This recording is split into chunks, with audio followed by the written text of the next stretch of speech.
I'll be right back. Okay, so stepped away for not long for a weird reason actually. I smelled something burning, and I had to check that it wasn't toast. And I was correct. My dad just made himself some food, and I was worried. Anyway, what was I doing? Uh actually kind of wanted to do more work and get more cryo. Like, that's my immediate goal. No, not you. I keep going to the wrong one. No, this one. Jake. Use brain. Uh.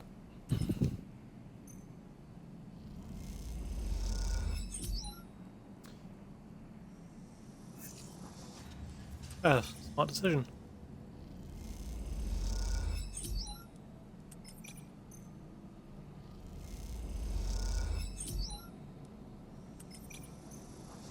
Yeah, I just want enough cryo to, see me through for food. Although, that is enough for another stabilizer.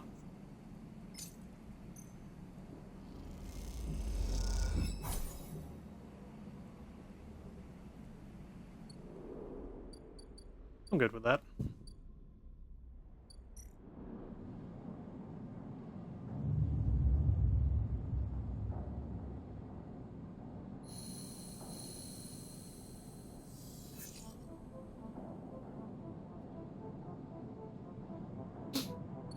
Okie doke.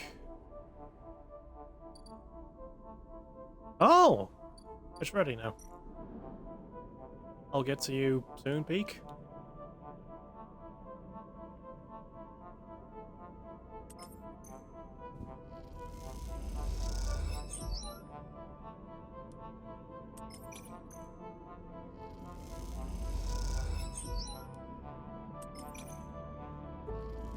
These be good.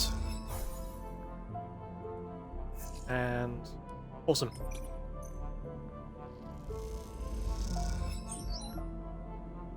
Oh, one more. And we're going to have to talk to Peak, because actually no. Oh well, I'm gonna get food first.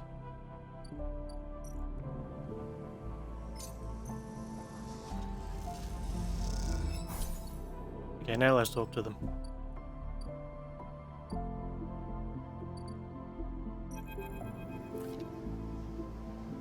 Have you ever heard of Can Channel Sleeper? Peak asks you as soon as you enter the bay, as if you were in the middle of a conversation.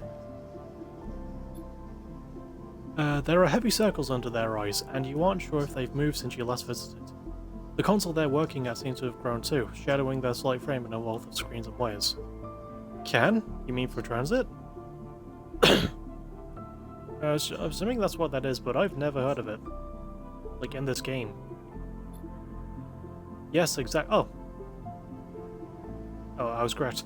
Yes, exactly. Peak turns to face you. Kiamani's active negation, the name of the effect used to transport trillions of tons of materials from the surrogate systems to the core. You might have heard of it in your physics classes. I totally took those. At XPR, they hammered the principles into us as kids. KAN. There's no can, it's KAN. Peak recites the definition as if in the classroom. A process of collapsing spatial causality along the Euclidean distance between 2 points by negating mass simultaneously at both ends of a geodesic curve. I felt really smart that I got that, all correct. Essentially, KAN channels, and of course I go against myself by looking that up, essentially KAN channels allow for the near-instantaneous transport of raw materials between systems. They require huge volumes of energy, of course, and decades of construction, but once a KAN channel is established, it opens up a system for infinite exploitation. The backbone of surrogacy is what XPR called them. Peak shakes their head. They might not be able to send anything more complex than a rock through them. Complex machines and people are, shall we say, reconfigured by the process, but for raw molecularly ill materials, Peak flicks a hand, whoosh. Where is this going, buddy? Peak pauses. What I was trying to find out was whether the Hellion system, this system, ever had a KAN channel. KAN channels are vastly expensive to build, to run. Not every surrogate system has one. Many use fraction drive ships to transport their materials to the nearest hub, but Solheim spared no expense when they established the system. There's a KAN channel? Yep, Peak's eyes light up. They shut it down before the collapse. They couldn't run the center receiver station anymore, but it was there. It still is, as far as I can tell, closely orbiting our star. In fact, Peak grins, they've been building to this. I'm sure it's still there, because one of the issues with KAN channels are the massive waves of exotic energy they can produce when cycling up. The flux! Exactly, Peak's face suddenly drops. Someone is starting up the channel. Yeah, why? Peak sucks in a breath. That, I don't know. They start counting out off information on their fingers. They need a lot of resources to do it, and they need to have people from the core systems, but there's no real large-scale extraction in the Hellion system anymore, so why would you go to the trouble? Maybe it's Solheim. Peak shakes their head. That company went under decades ago, Sleeper. We might not get much core news out here, but it seems unlikely. They pause. But I've also been thinking. Peak rubs their red eyes. The flux, the wave the KAN effect produces as a side effect, a problematic one, but it isn't a destructive force. If it was, the core systems would have never been able to use it. So then why are colonies collapsing because of it? Why is it tearing through systems, the kind of industrial systems set up to function within the range of a once active KAN channel? Peak is getting frustrated. Pardon me. The moons of Ember have been terraforming since before the collapse. They would have had to deal with the flux, yet everything we have heard from the refugees says it brought down every system they had. Peak falls quiet, thinking it all through. Your mind drifts to thinking of the KAN channels, those vast acausal highways that prop up the core systems and their endless appetite for resources. This system has been quiet for decades. Solheim collapsed, most corporations gave up their claims, and apart from the Celis ships that came to begin work on the Sidereal Horizon, no one from the core has come here in all that time. You shiver as you imagine the attention of the core, the systems of logic and exploitation that created your suffering, turning towards the Hellion system. A floodlight turned to this dark corner. A shrill beep catches both of your attention, and Peak rushes to a screen, one showing a crude map of the station. On it, individual markers begin to flare up with insistent chirps. Peak looks puzzled for a moment, and then their face drops. No, no, no. They lean in close. This doesn't make any sense. What's happening? The flux nodes are appearing elsewhere on the station. Peak pulls out their hair. I set the system to alert me to other flux nodes near the epicenter of the flux events, but these are everywhere. Hub, the low end, the shipyard? How can this happen? The only reason we saw flux nodes here is because it is the most rundown part of the station. They were barely shielded, but others appearing? So far after the event? Peak turns to you. You're going to need to get me the data for these nodes, and quickly. I'll keep looking at what I have here, but I need to know why they're popping up everywhere. When I can. Quickly, Sleeper, I mean it. We can talk more about KAN channels and system history when you're back, but this needs our attention right now. Peak turns quickly back to the monitor, their eyes following scrolling screens of code spewing from the newly fluxed node. You leave quickly, but struggle to shake the image of the spotlight from your mind. You feel watched as you cross back into the Pilgrim Seed, on your way to a shuttle bay. You hurry onward, eager to outrun the fear. I've got to find and extract 3 nodes.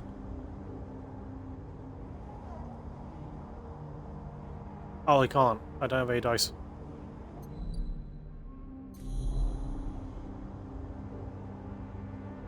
Yeah.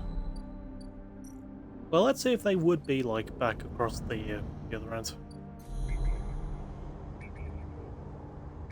There's a Yatagan agent. There's a node. Havenage, Yatagan. Okay, so there's 2 nodes. I need to find 3, though. Huh. Well, we'll go rest up. This isn't the place we rest up. This is the place we rest up.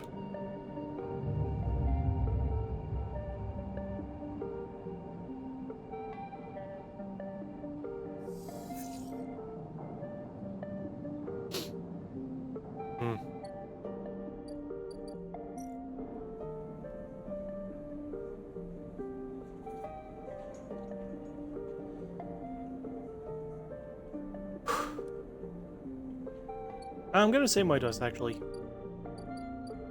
I'll still go eat, because I need to eat.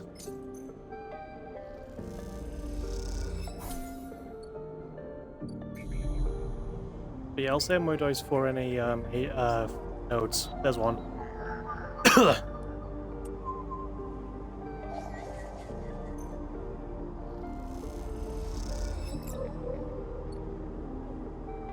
I need to find 3, so there's 1.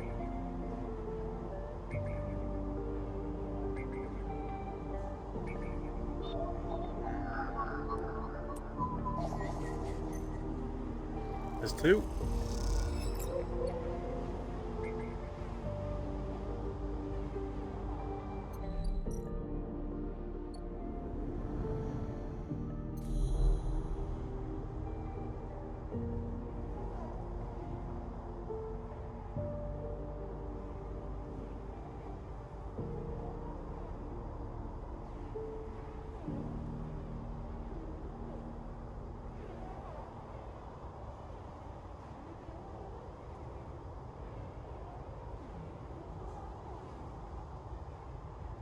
Where's the last one?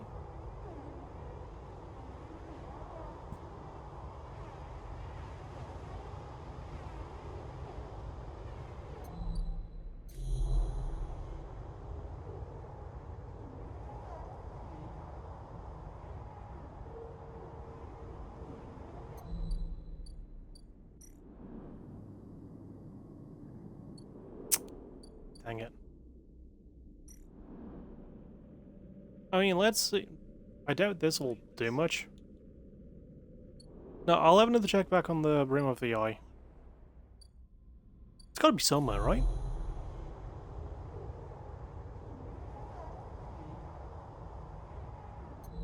No, maybe... I've got one guess.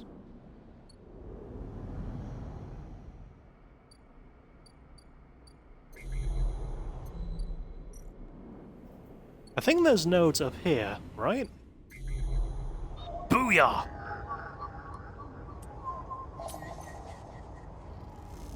I am so glad I worked that out.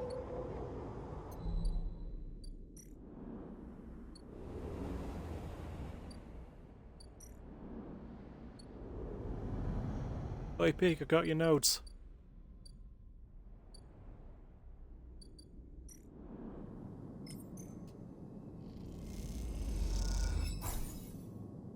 Peak loads the data into their decoding setup. I'll be just a moment, don't leave Sleeper. You watch as Peak works on the flux data, the nodes unfolding like flowers now, giving into Peak's increasingly sophisticated decoding protocols. Seeing data like this, as an image on a screen, in an almost unrecognizable presentation to you. Sorry, is an almost unrecognizable representation to you. It is nothing like swimming among nodes and threads. Despite this, Peak has proven themselves to be more than able to handle these complex data structures, even though this limited representational paradigm. Sorry, even through, not though. I need to learn to read one day. The bay door hisses, interrupting your flow of thoughts. You turn to see Ash entering. Rough day.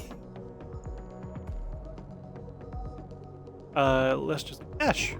She looks up and meets your eye but doesn't respond. Ash stalks into the bay head down. She looks tired and not in the mood to talk. How's the weapon hunt? Peak asks without turning from their screen. Slow, unsuccessful, tedious. Ash slams her back down on a crate and hops up to sit on it. You still unpicking balls of yarn? With the sleeper's help, Peak smiles. They brought me some good stuff this cycle. Maybe they could help you find the weapons you were smuggling. It's clear that Ash doesn't appreciate Peak's tone.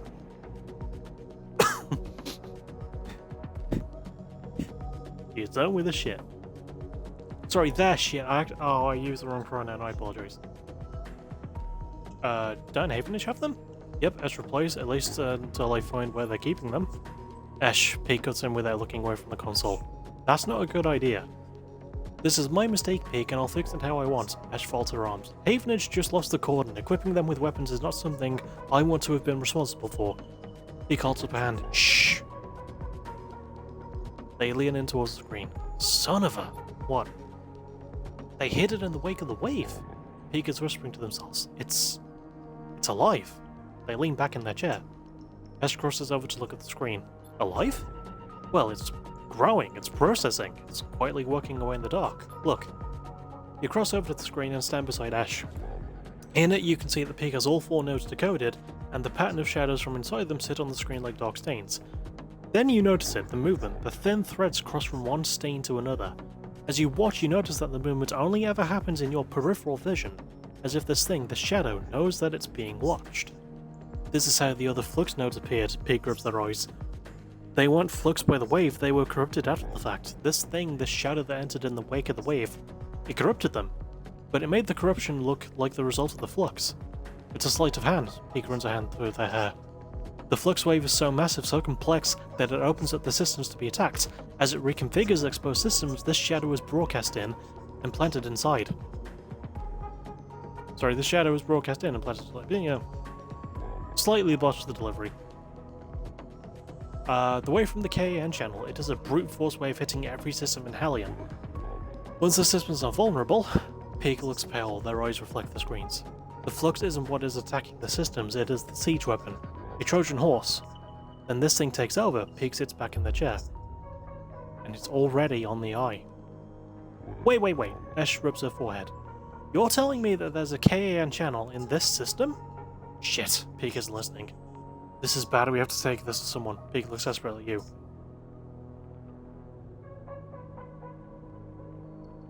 I think it would have to be Elaine. Is that wise? Ash cuts in. Havenage haven't exactly made good decisions lately. They are the station administrators, Ash. Peak is desperate. They need to know. The argument rages between them, and as you watch them shouting, you feel sick. After a while they stop, running out of things to say. An unsettling silence descends on the bay. I need more time, Peak says quietly. I need to look at solutions, try to build a case, collate the evidence. We mess this up? They look down at their hands. Ash goes to speak and then thinks better of it. Not a word, Sleeper, Peak meets your eye. Don't tell anyone until they are ready. They sigh. With the tension among the refugees, Sol won't be ready to hear this, and Helene and Havenage are still mired in some kind of crisis. We tell Havenage they are likely to react badly, and if we tell Sol, I doubt he'll take it well either. If you can calm the situation in the flotilla, then we can choose. You are too twisted up in this, Peak, Ash says quietly. This is not our place. We don't know. Stop, Ash.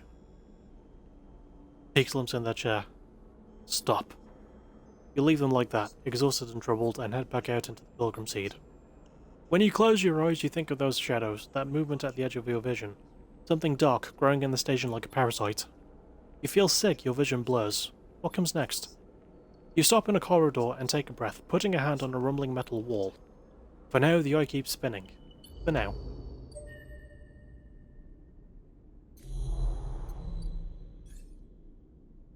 That's another great point.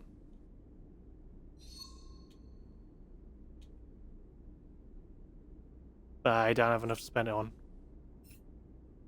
I can't spend it on anything.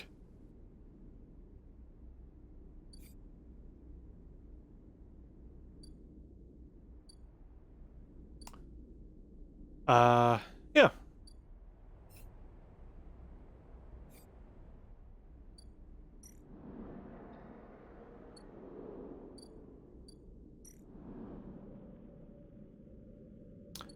Alright, we need to help there too, and I think that's it. Unless we have to do the docking thing, but I don't think we have to.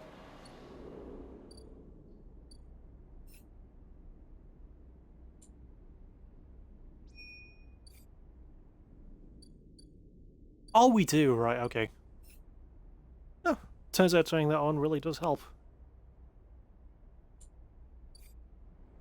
Right, well, I say we go back to sleep.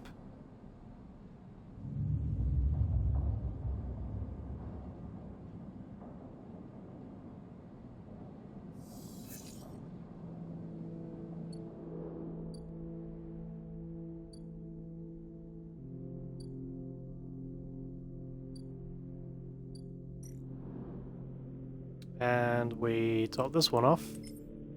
And we get the guarantee as well.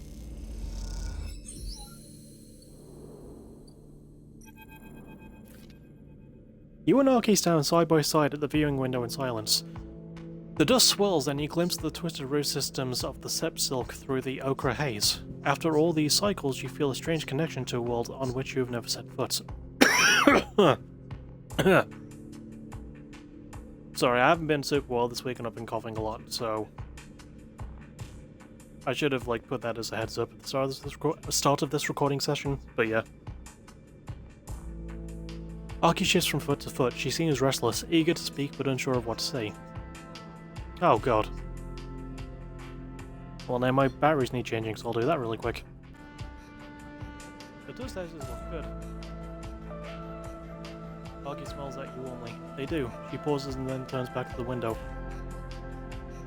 What is the value of all this? She asks suddenly. Of preserving a world we have left behind. I would go with heritage, personally. Aki is silent for a moment. Bad practices, our lives require the materials, the patterns the step provides. But if those practices remain unchanged while the universe around them shifts, aren't they already dead? He pauses. What is better, to preserve at all costs, or to allow things to be destroyed by change? Aki paces away, lost in thought. I am grateful to you for helping to protect the dust houses, for ensuring their slide into decay is delayed, even averted, but now I find myself at an impasse. The stability of the dust houses changes things. It makes me aware of how blinkered we have been. Aki stops to look at you, a posture somehow different. If the ecosystems of Steppe, if its people cannot grow to meet the future, why preserve it? She frowns. Are we just slaves to the preservation of what came before? I don't understand. Hi, Connor. Aki comes close, holds your hands in hers. We must change. We must change to live, she smiles. I've seen that in you. Steppe, these people, this ship, should serve more than heritage, than history. They should serve the future. She takes a breath. There are those in the flotilla that need clothes, that need food. That can benefit from the gifts of the Steppe's ecosystem. The Steppes. I want you to invite them. Can you do that for me? How? I know that Sol sent you. She smiles. You can tell him Aki, captain of the Wind's Long Shadow, invites all the people of the flotilla to come. You're the captain? I mean, I should have guessed you're the only person on the ship that's talking to me. I won't be surprised though. I will. She nods. She steps away. You want to know about the Flux? No? About its purposes? Its origins? She smiles.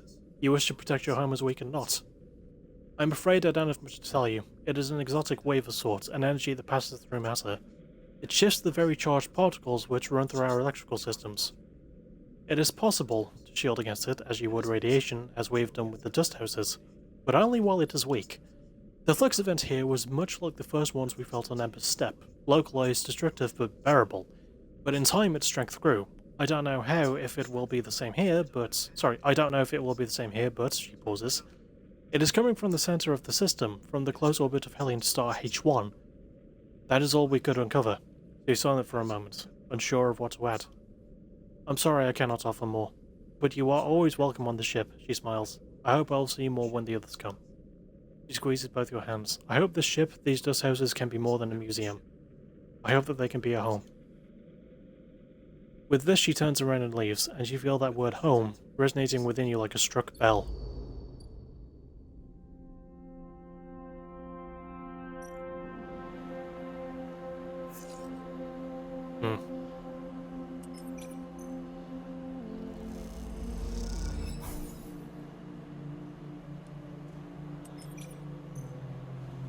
I'm guessing I have to max this out even though it's a red one. Oh, I got a positive, nice.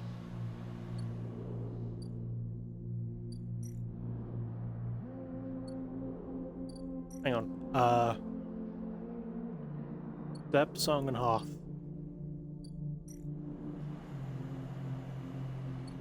I mean, I have to go get more dice, but I think I'm getting it. I'm gonna get dice and go get food. Food!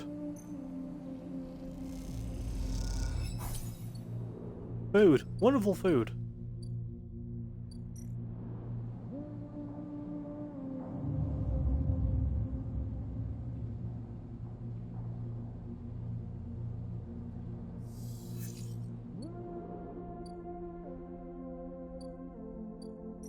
Should probably try to get another stabilizer. I should be okay.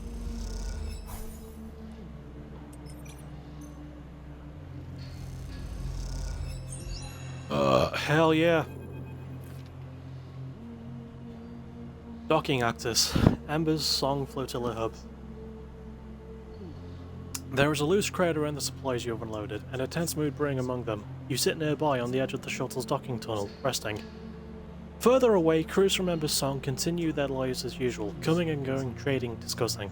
There is a quiet efficiency to the hub, set up as a common space for the swarm of small ships from Ember's Song that are part of the flotilla. Unlike Hearth or Steppe, there is no one capital ship for this moon's refugees, just a mass of individuals travelling in concerts. We told Hearth we didn't want their scraps. The jeering voice comes out of the small crowd nearby. You turn to see a gaunt, pale man, wearing the industrial work gear you have seen many of the Song refugees wearing. You hear me? Peter. Steely Ember's Song refugee. And judging by how his name spelt, I'm guessing Russian or German. These supplies are to help, he smirks. Oh, how noble of you, coming out here to help us singers. There is a rumble of anger around the crowd. We agreed to join the flotilla for joint protection. We did not agree to Ember's Hearth using the flotilla to secure the control of the moons. You realize, hang on, if it's spelled that way, it should be pronounced Piotr, right? Because of Piotr Jan? You realize Piotr is addressing the crowd as much as he is addressing you. With the cordon down, our crews are more than able to acquire what is needed from the Eye, what is owed as restitution for keeping us restrained. He pats one of the crates you unloaded. What we need, we will take. Sol wants to cooperate. Sol is a farmer. Even the people of Song know that he was simply the sole survivor of Hearth's leadership. His authority means nothing. Piotr looks around at the crowd. Hearth think they can bite us, but we remember the past. A rumble of agreement runs through the crowd. He smiles at them. Take the supplies if you wish, of course. We're not wasteful. Piotr approaches you directly. The crowd tentatively moves forward, and by the time he reaches you, they are already dragging away crates and distributing the contents. I'm not one for shooting the messenger, Sleeper, says Piotr as he approaches. But we cannot concede to Hearth here, not for a moment. I don't understand. I can see that. Piotr sits beside you on the docking tunnel's lip. Don't know what tunnel is. Dig a tunnel, dig a tunnel, quick before the hyena come. What was your plan, Sleeper? Unload the supplies and wait for someone to start throwing them back at you? He nods at the crowd rifling through the crates, because that's what was about to happen. So I should thank you? Piotr bows a little. My pleasure. Got an attitude, this guy. What do you think happened to the crew of this shuttle? He shakes his head. They were chased out of this place. Why do they hate Hearth? We, Piotr says with emphasis, do not hate Hearth. We simply do not trust them. Do you know anything about Ember's Moons, Sleeper? Or were you planning to wander into this flotilla totally blind, an objective outsider offering help? He rolls his eyes. Well, feel free to educate me, bitch. He smiles. It would be my pleasure. I'm going to assume you know the basics. The gas giant Ember has 7 moons. The 3 biggest are Ember's Steppe, Ember's Song, and Ember's Hearth. He winks. We can cover the 3 sisters next session. Steppe was the first to be settled. A contract old Solheim gave to the terraformers Cybele Systems. Cybele Systems?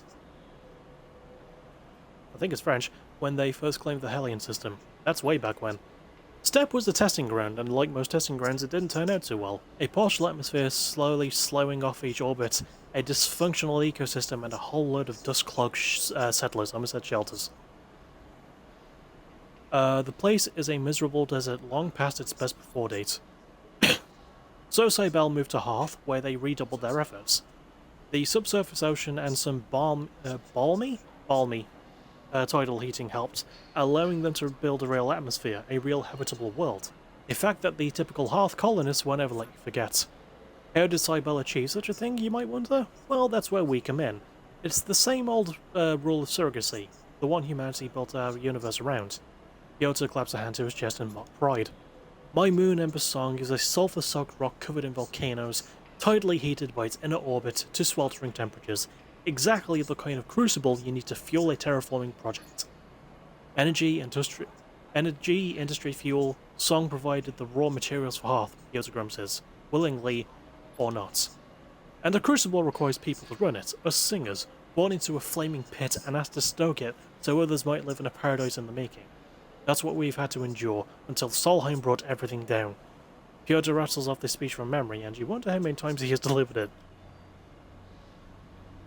Honestly, mood.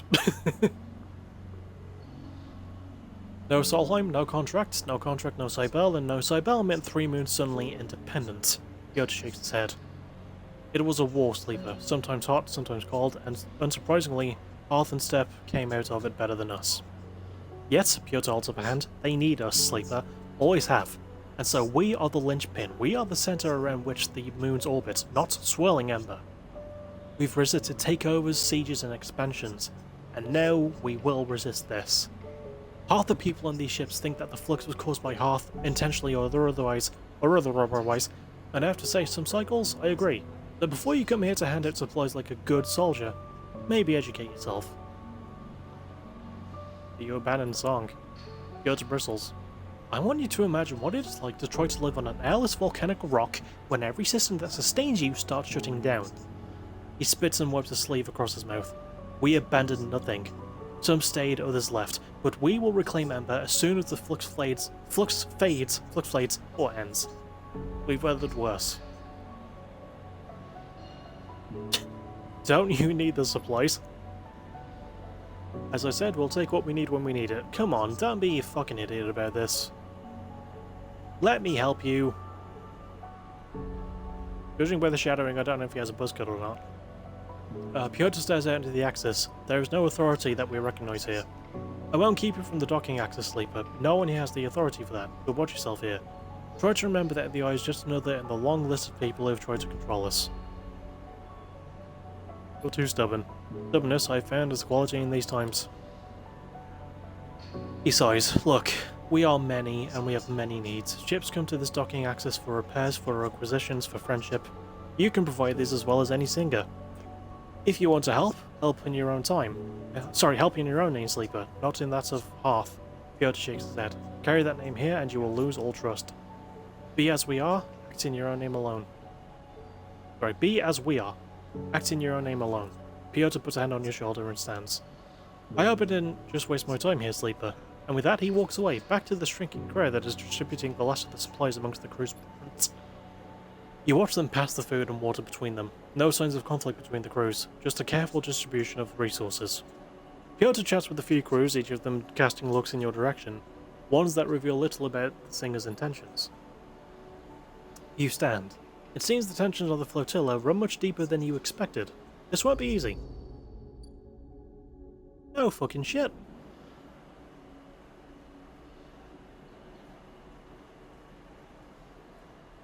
Okay.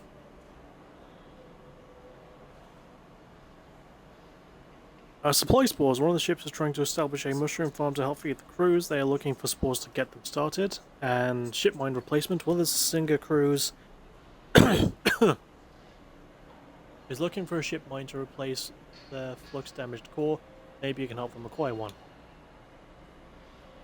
Access to players. Pyotr said the Singers will only trust you if you act independently of Hearth. Filling supply requests is a good start. How do I get ship mine cores again?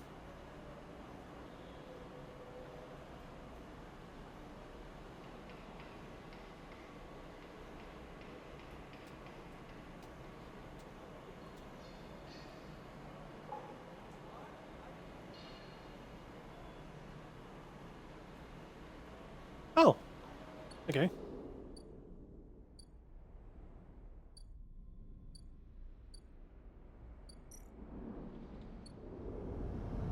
I mean, I hope I'm a trusted trader.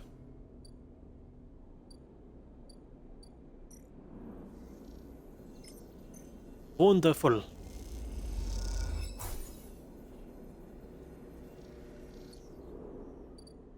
That's one of those. I need to get 3 growth spores as well. I can't remember how to get those.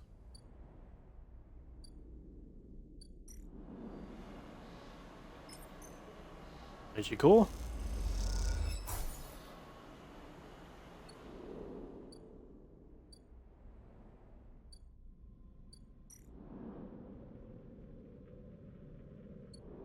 Okay, that's for scrap.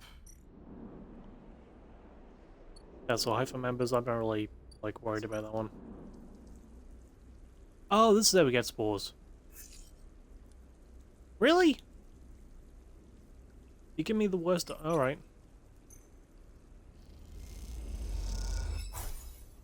Oh, I got a spore out of it. Need two more.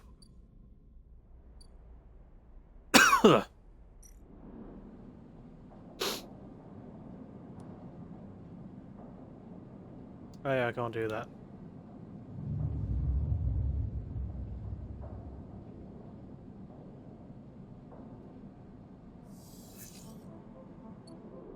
Oh yeah, no, definitely need to get food.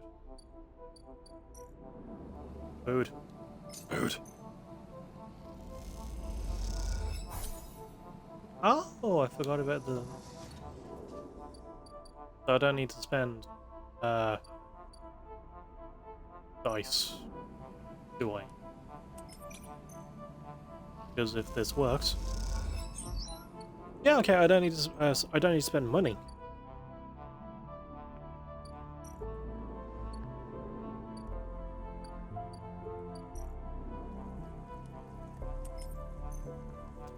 Give me a double. You fucking beauty, mate.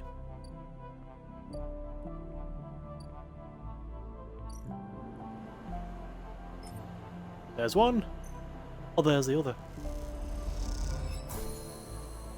You exploit the ship mines, but in a way it seemed to only make the crew more suspicious of you. You're fucking welcome. The spores have been seeded, and while some may be suspicious of your efforts, crew by crew, you'll convince them. As you cross the axis, looking for a shuttle to take you back to the ruined cordon, you spot Pyotr standing at the edge of the central hub. Something about the way he's leaning against the rail, looking down across the axis and towards the blinking light of the flotilla beyond, makes you pause. He is completely still, his head drooping low and his shoulders hunched high.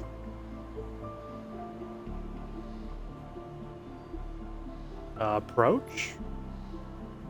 You lean on the railing a little away from Pyotr, leaving a gap between you. This close, you can see the blank stare in his eyes, the way his hands hang limply in front of him. He takes a minute to notice you. Sleeper, he inhales sharply. Still hanging around? Are you okay? He pauses. Not really, no. He closes his eyes. You can feel his mind whirring, the thoughts refusing to be still. You know, Sleeper, he says without opening his eyes. No one asked you to come here. He clenches his jaw. So why don't you just get lost? He looks directly at you, his stare a challenge. What's with you? Pyotr stands back from the railing. Who invited you, Sleeper? Who said you could come here? You think because the Hearth has decided to name you their errand boy, we have to put up with you? We don't want you here. We don't need you. His eyes burn with rage. Go home, you stupid machine. A second after he shouts that final line, he collapses in on himself, staying upright, but all the energy going out of his body. He slumps back against the railing, his eyes close once more. You wait. After a while he speaks. I'm tired, Sleeper. I'm tired of everything. I'm tired of empty... I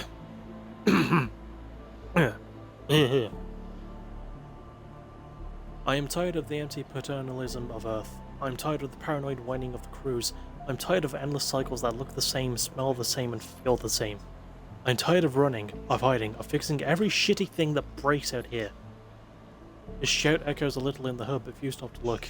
He looks down at his feet. To be honest, everyone's tired. You, Aki, and Sol. All of you. Pyotr doesn't react. Stands. I'm going to go, he looks at you. And sniffs. Get some sleep. Silence. Pyotr turns away. He raises a hand and drifts away towards the center of the hub. You turn back to the railing, not wanting to watch him go. Seeing him like this, you prefer not to stare. The traffic off the axis rumbles on as you watch, under an endlessly shining sun. The same air recycled through all of these lungs, the same dust gathering speck by speck on the windows. You take a short breath, stand straight, and get moving, before the inertia of it all gets to you too.